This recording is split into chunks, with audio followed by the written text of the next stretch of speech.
आज हम विभिन्न सोशल मीडिया प्लेटफॉर्म, चाहे फेसबुक हो या यूट्यूब या फिर कोई और प्लेटफॉर्म, हर जगह विदेशियों द्वारा हरे राम हरे कृष्ण का कीर्तन जब हम देखते हैं तो गर्व से सीना चौड़ा हो जाता है। कृष्ण नाम संकीर्तन करने वाले यह लोग इस्कॉन मंदिर से जुड़े होते हैं। आपको बता दें कि मौजूदा समय में इस्कॉन श्री कृष्ण भक्ति का सबसे बड़ा संगठन बन चुका है। इस्कॉन को हरे कृष्ण आंदोलन के नाम से भी जाना जाता है।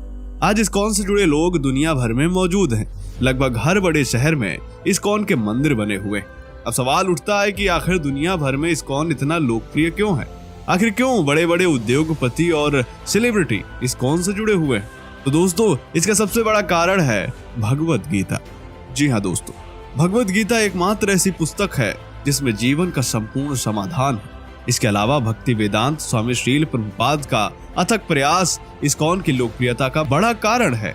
आज दुनिया भर में श्री कृष्ण उपासना के कई सारे केंद्र हैं, ढेरों मंदिर हैं, अनेकों संस्थाएं हैं जो दुनिया भर में कृष्ण भक्ति और गीता का संदेश पहुंचाने का काम करती। परंतु जिस समय दुनिया के अन्य देशों में हिंदू धर्म से लोग परिचित नहीं थे, उस समय केवल श्रील प्रभुपाद जी ही ऐसे संत थे जिन्होंने इस्कॉन की स्थापना करके जन जन तक कृष्ण भक्ति का प्रचार प्रसार किया। इस्कॉन का पूरा नाम है international society for Krishna consciousness, जिसका हिंदी में अर्थ है अंतर्राष्ट्रीय कृष्ण भावनामृत संघ।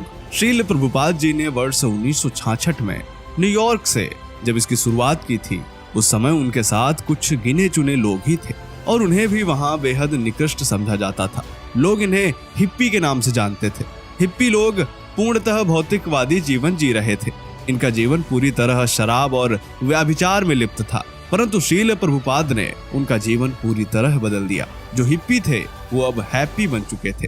थोड़ी ही दिनों में ये लोग सात्विक और आध्यात्मिक जीवन जीने लगे और इसका प्रभाव ऐसा पड़ा कि अन्य लोग भी इस्कॉन से जुड़ने लगे। आज इस्कॉन के दुनिया भर में 1000 से अधिक केंद्र हैं। अकेले भारत में ही इसके 400 से अधिक केंद्र हैं। और यही नहीं, अब तो खाड़ी देशों में भी इस्कॉन पैर पसारने लगा है। आजकल युवा पीढ़ी कट्टरवादी सोच से बाहर निकल रही है।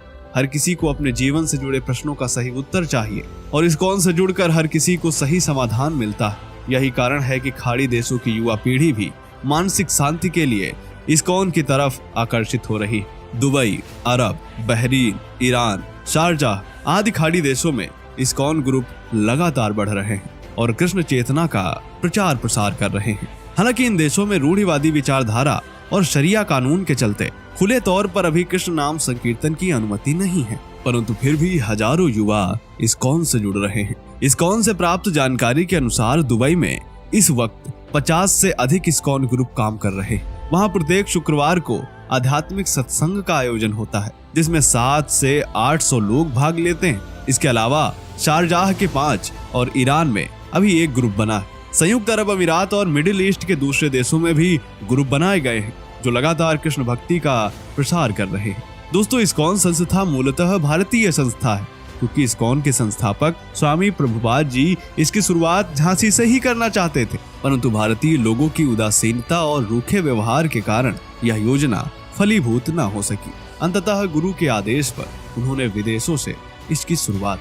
कुछ लोग आरोप लगाते हैं कि इस्कॉन वाले हिंदू नहीं हैं या फिर ये कहते हैं कि इस्कॉन का पैसा विदेश जाता है। उन्हें बता दें कि इस्कॉन का पैसा मंदिर निर्माण में, धर्म प्रचार में तथा अन्य कई समाज कल्याण की योजनाओं में खर्च होता है। इस्कॉन पूरी तरह वसुधैव कुटुंबकम की भावना से कार्य करता है जिसका उद्देश्य समस्त विश्व को कृष्ण भक्ति से जोड़ना है। इस्कॉन के 4 मुख्य नियम हैं। तप यानी किसी प्रकार का नशा नहीं, शौच यानी किसी प्रकार का व्याभिचार नहीं, दया यानी मांसाहार का त्याग, लहसुन प्याज भी नहीं, सत्य यानी जुआ या सट्टेबाजी नहीं।